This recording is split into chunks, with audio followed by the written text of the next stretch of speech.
निश्चय उसने हमारे रोगों को सह लिया और हमारे ही दुखों को उठा लिया। वह हमारे अपराधों के कारण घायल किया गया, हमारे अधर्म के कामों के कारण कुचला गया। हमारी ही शांति के लिए उस पर ताड़ना पड़ी कि उसके कोड़े खाने से हम चंगे हो जाएं। यशायाह 53 4 से 5। शुरुआत। यह संसार पाप से भर गया था।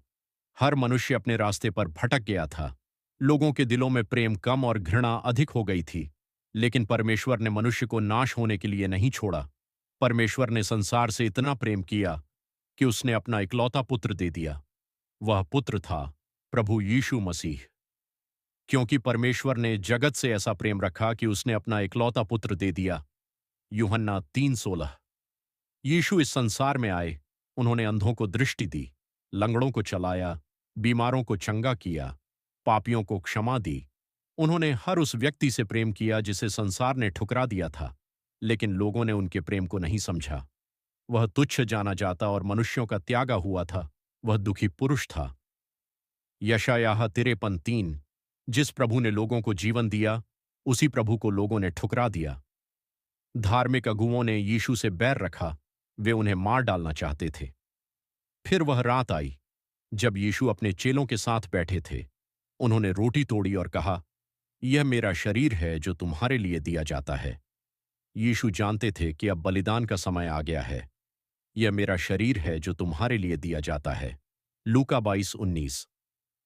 उस रात यीशु गतसमनी नाम के बगीचे में प्रार्थना करने गए। उनका मन बहुत व्याकुल था। उन्होंने पिता से कहा, हे पिता, यदि हो सके तो यह कटोरा मुझसे टल जाए, तो भी मेरी नहीं परंतु तेरी इच्छा पूरी हो। यीशु जानते थे कि अब उन्हें क्रूस का दर्द सहना होगा। मेरा जी बहुत उदास है। मत्ती 26:38। फिर यहूदा आया, जिसने यीशु के साथ भोजन किया था, जिसने उनके चमत्कार देखे थे। उसी ने 30 चांदी के सिक्कों के लिए यीशु को पकड़वा दिया।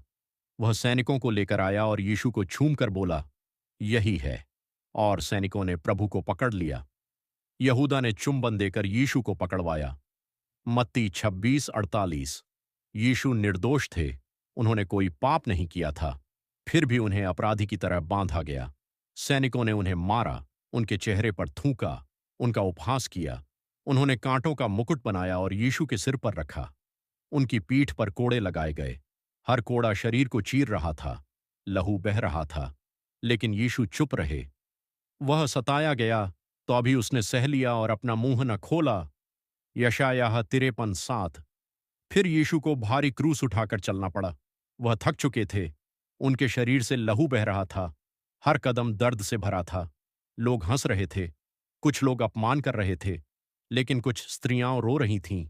यीशु गिरते, फिर उठते और क्रूस लेकर आगे बढ़ते रहे। उन्होंने अपना क्रूस उठाया।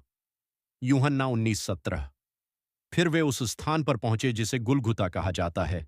वहां सैनिकों ने यीशु के हाथों और पैरों में कीलें ठोंक दीं। कल्पना कीजिए उस दर्द की। जिस प्रभु ने संसार बनाया, आज वही प्रभु क्रूस पर टंगे हुए थे। उनके हाथों से लहू बह रहा था। सांस लेना कठिन हो रहा था।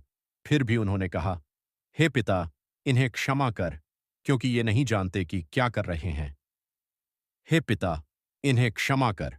लूका 23:34। क्रूस पर यीशु ने केवल शारीरिक दर्द नहीं सहा, उन्होंने संसार के पापों का भार उठाया। हर झूठ, हर पाप, हर अधर्म, सब कुछ उन पर रख दिया गया।